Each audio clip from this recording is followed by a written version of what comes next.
विधानसभा निवडणुकीच्या पार्श्वभूमीवर अमरावती जिल्ह्यात प्रहारमध्ये एक राजकीय भूकंप झाला आहे। धारणी मतदारसंघाचे प्रहारचे आमदार राजकुमार पटेल शिंदे गटाच्या वाटेवर असून येथे 10 तारखेला मुख्यमंत्री एकनाथ शिंदे यांच्या उपस्थितीत धारणी येथे शिवसेना शिंदे गटात पक्ष प्रवेश करणार असल्याची माहिती मिळाली आहे।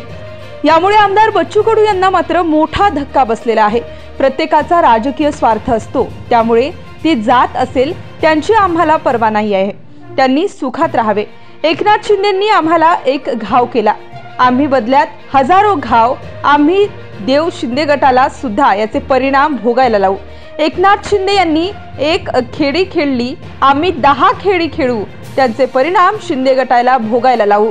तर आम्ही सुद्धा मैत्री कायम ठेवून राजकुमार पटेल यांच्या विरोधात उमेदवार देऊ, असा हल्लाबोल आता आमदार बच्चू कडू यांनी एकनाथ शिंदे यांच्यावर केला आहे। एक विनती करता हूं कि आज के जो कार्यकर्ता संवाद सभा, इस सभा में उपस्थित सभी लोगों से मैं विनती करता हूं कि हम 10 तारीख को हम सिर्फ अकेले ही नहीं, पूरे जनता जनार्दन के साथ, हमारे कार्यकर्ताओं के साथ हम यहाँ उपस्थित रहेंगे। उस दिन हम 10 तारीख को माननीय नामदार एकनाथ शिंदे साहब के नेतृत्व में शिवसेना में मैं और मेरे साथ आप सबका प्रवेश होगा, ऐसा मैं जाहिर करता हूं। जय हिंद, जय महाराष्ट्र।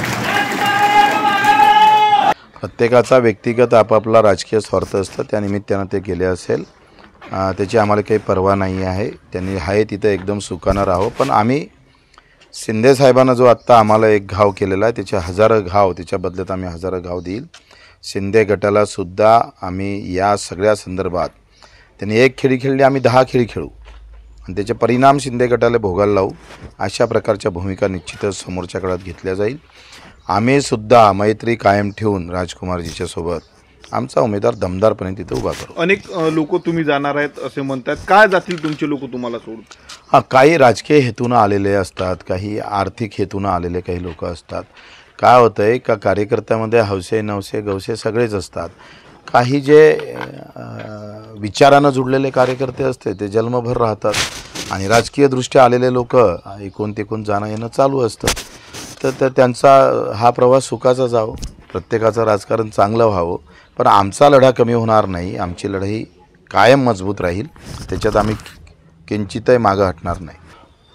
कसं आहे, दिव्यांग मंत्रालय दिलं होतं म्हणून आम्ही त्यांचे ऋण आमच्यावर होते, आम्ही ते ठेवतोय डोक्यात। परंतु त्यांनी खेळलेली खेळी त्यांना अतिशय परिणामकारक, तेवढीच त्यांना घातक ठरू शकेल, अशा पद्धतीनं आम्ही समोर जाऊ। अशाच वेगवान घडामोडी पाहण्यासाठी आमच्या जनविकास न्यूज चॅनलला आताच सबस्क्राइब करा आणि रहा रोज अपडेट।